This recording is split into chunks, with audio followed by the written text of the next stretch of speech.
Check 1, 2. Go! Curious about real estate? Yes! Then you've come to the right place. Get the knowledge you need. Get over the fear and get started. This is the Michael Quarles Real Estate Show with your host, Michael Quarles.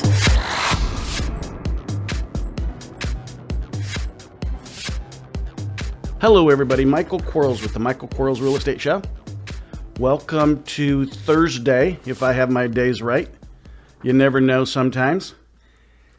Today we have 5 questions sent in from real estate investors. And remember, if you have a question, send it to support@michaelquarles.com. And we will get it on the air and answered. Also, if you're interested in coaching, please check out our coaching program, 6 months. Pretty cool. We had an outstanding call yesterday. We went over a deal that we've done recently and why we put it together the way we did. And that was kind of cool. So if you're interested in that, please check out our website. Go all the way up to the coaching tab. Click on that and you'll see information about the coaching program. Quite frankly, for the $247 a month or $11.97 for 6 months, it's pretty reasonable. Here we go. Question number 1. What happens if you cannot find a cash buyer or anyone interested in buying the property? Do you have to buy it? Well, technically, depending on the contract you use, you possibly don't have to buy it. And what I mean by that is, technically, if you use my agreement, I have until the close of escrow to decide if, in fact, I do want to buy it. So that's technically, I never have to buy it. However, I'm not going to wait till the last day to let the seller know that I'm not going to buy if, in fact, my business model is I can't find a buyer, I guess. I mean, that to me, it's all about how you want to treat your seller and how that you would want them to treat you. I mean, I don't know if you would want the seller to have the same position of, well, I'm going to wait till the last minute. Maybe I'm going to find another buyer and just sell it to them at a higher price.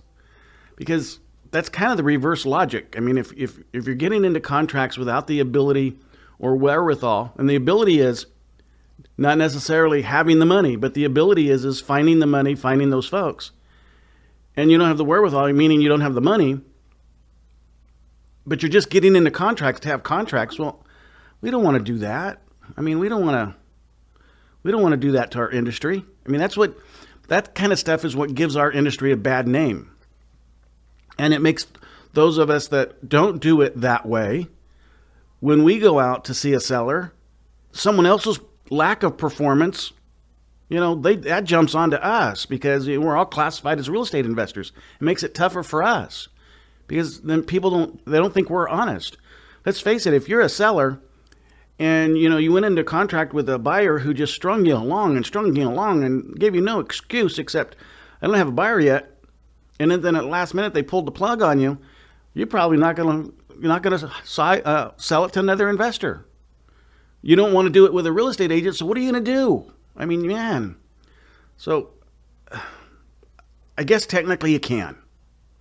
I guess technically you can get out of the contract. I just wish you wouldn't get in it in the first place. If you don't have the ability, you don't know where money comes from. And yeah, sometimes money's expensive to do a deal. Absolutely. Sometimes our commitment to someone is expensive. And you have to ask yourself, how much is your word worth? Because I absolutely know that. So there's times that, and I pay a lot of money to make sure that my word is my word. And you do what you do. And sometimes you have to say, hey, I'm going to make and keep my commitment, even though it does cost me more money than I want to or should or want to spend, because it's important. And I hope that makes sense for you. But what happens? I guess you can cancel it if you want, if you use the right agreement. If you use like a realtor agreement, typically a realtor agreement has deadlines in it that you have to perform by or inspect it by this time. And if that time elapses, some agreements are passive, some are active. So depending on the agreement that you use, maybe after that you lose your deposit if there is a deposit that you've placed, good faith deposit.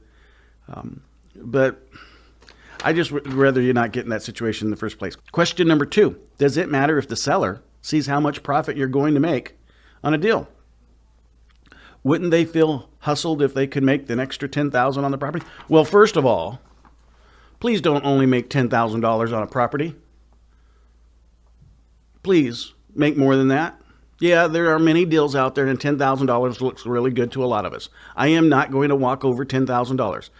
I'm not even going to drive over $10,000. I am going to pick $10,000 up if I can get it, but I'm not going to intentionally go out there and do a deal for $10,000. Does it matter to the seller? It may. I don't care. They agreed to sell me their house. And inside of my agreement, I told them I was going to make a huge amount of money.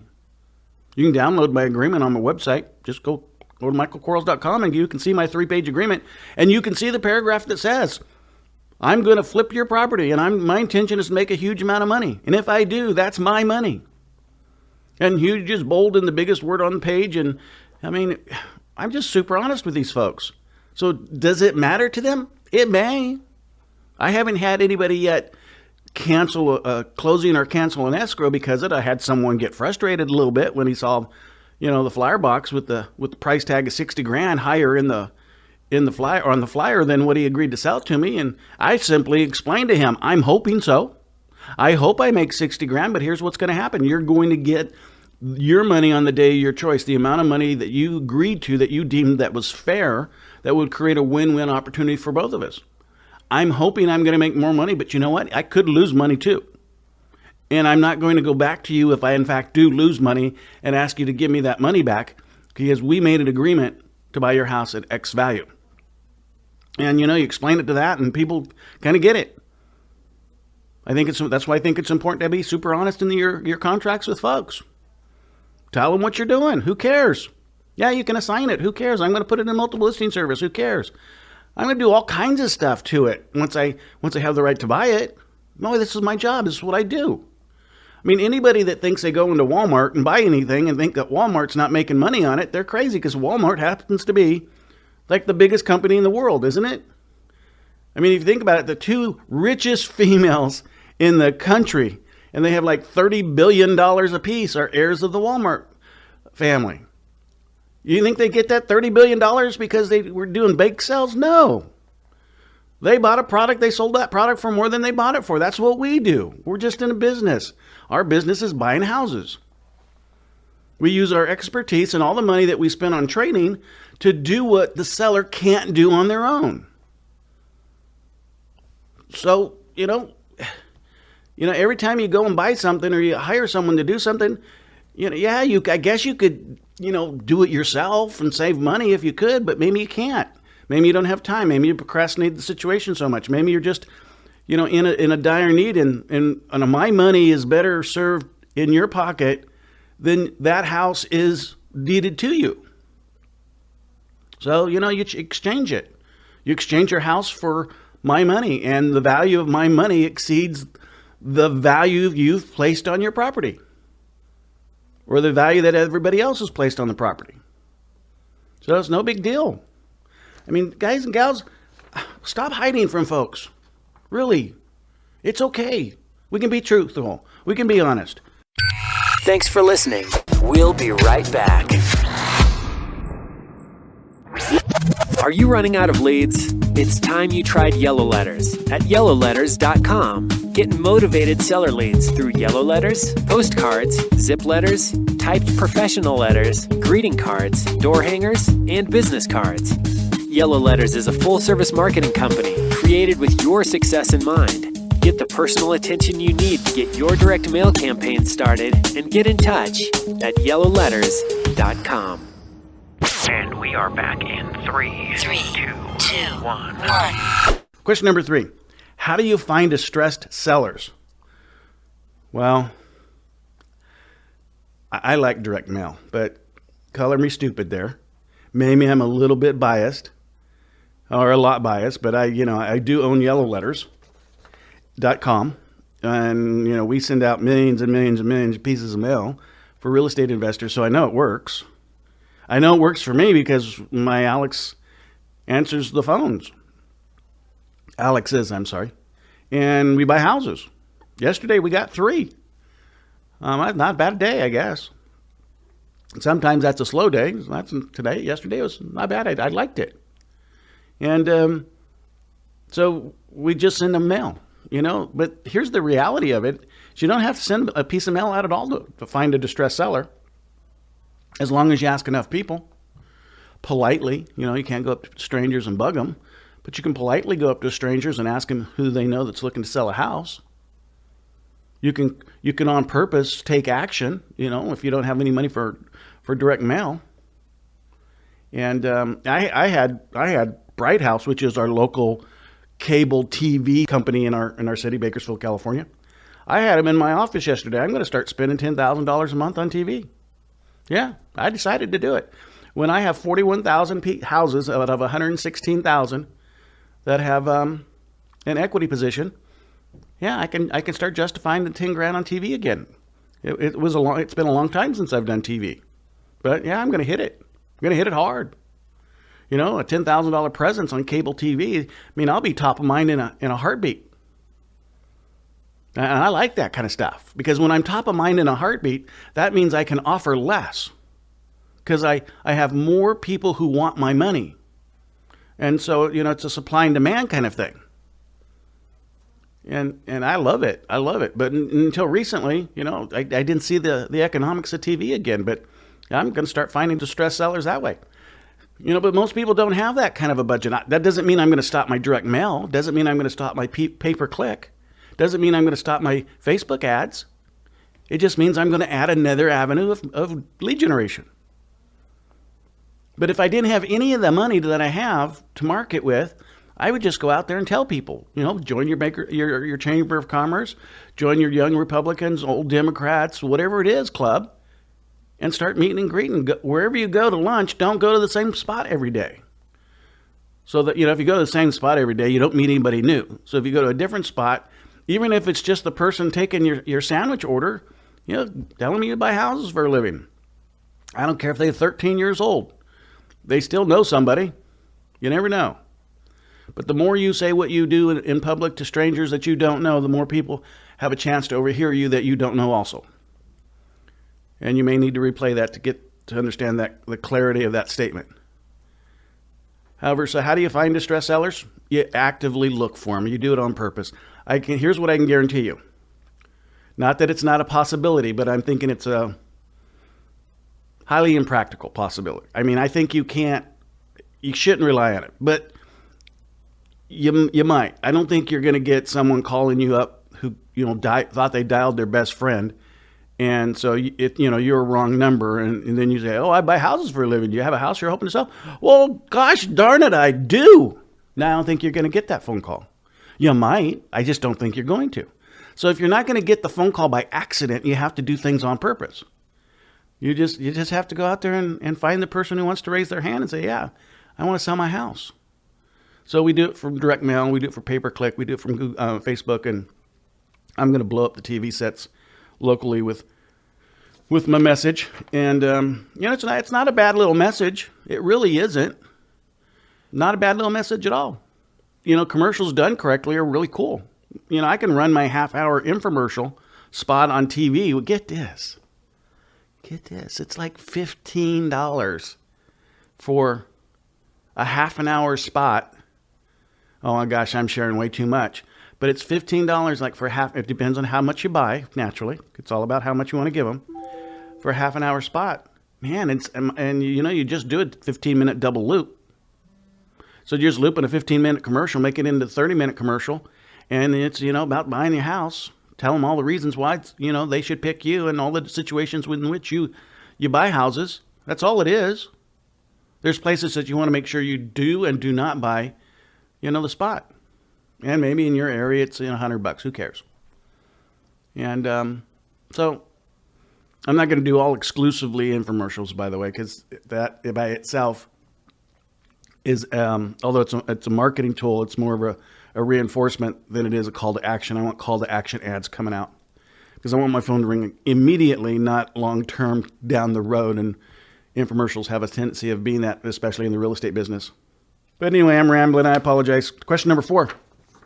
How do you find a network of cash buyers? Real estate professional?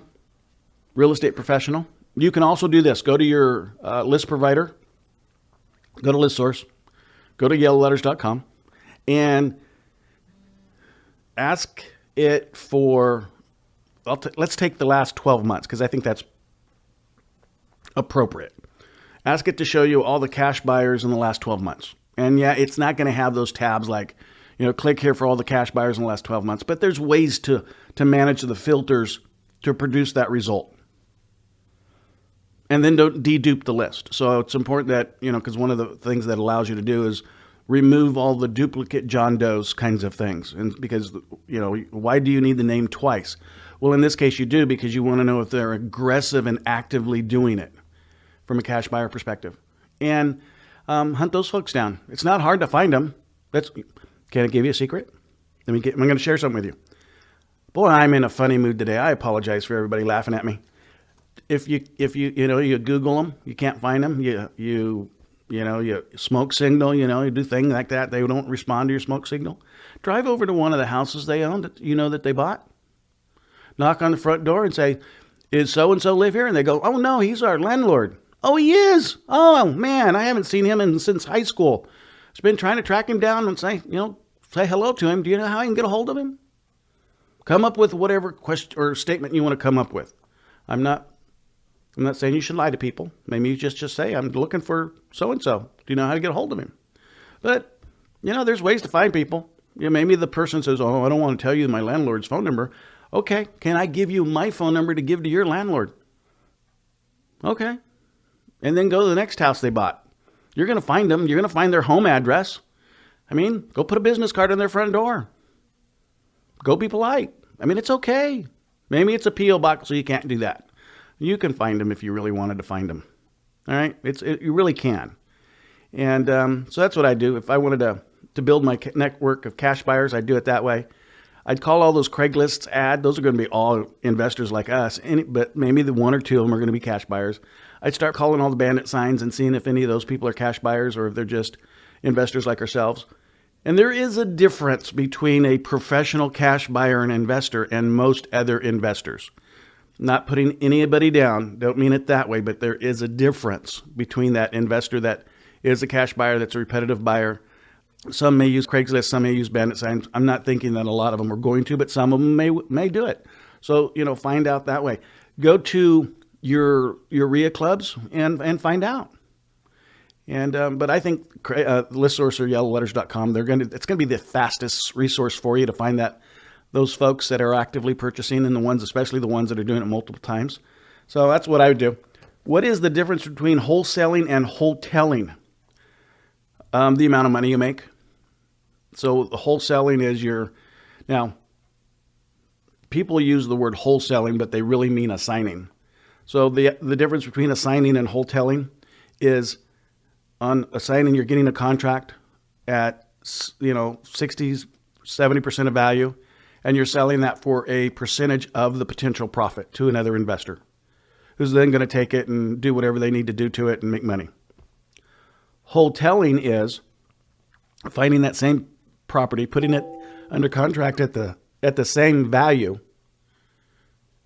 but instead of selling it to the investor at a percentage of the profit, you're selling it to the investor at 100% of the profit. And then the question is why would another investor buy my property from me at full value when they can go buy somebody else's at reduced value? And it's because the people that you'll sell it to don't do that other step. They don't try to buy property directly from somebody. They just call a real estate professional up and say, "Hey, I want to buy a house."